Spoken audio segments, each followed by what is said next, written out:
Hey everyone, Coach Allen here with Corral River Sport and Fitness. Thanks for joining me today.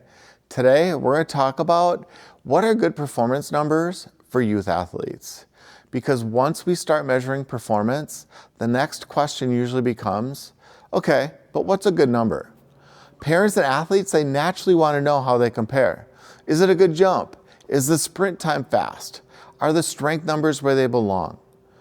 Benchmarks, they can be helpful, but they always need context, especially with younger athletes. Because development during youth sports, it's not perfectly predictable. Some athletes, they mature earlier, some later. Some hit growth spurts earlier, some a little later. So when we use benchmarks, we don't use them to label athletes as ahead or behind. We use them to help guide development. One reference point that we often use with younger athletes is vertical jump relative to age.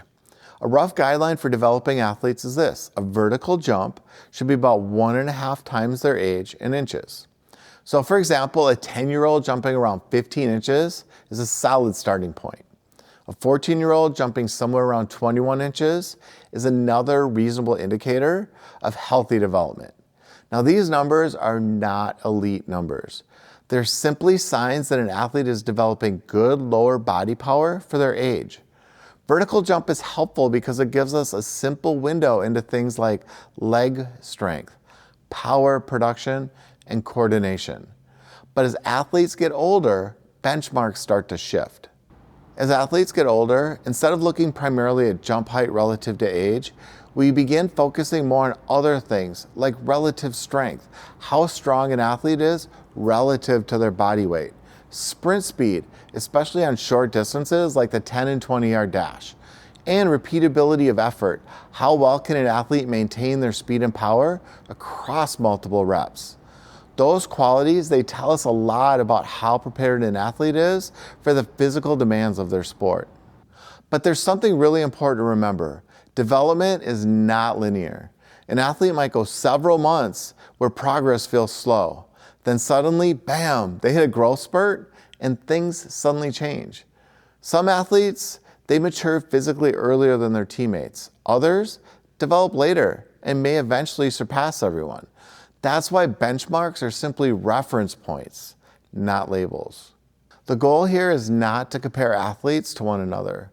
The goal is to make sure that each athlete is moving forward over time.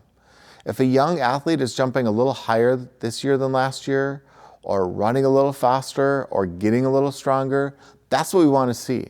Because those small improvements, they add up. The benchmarks give us direction.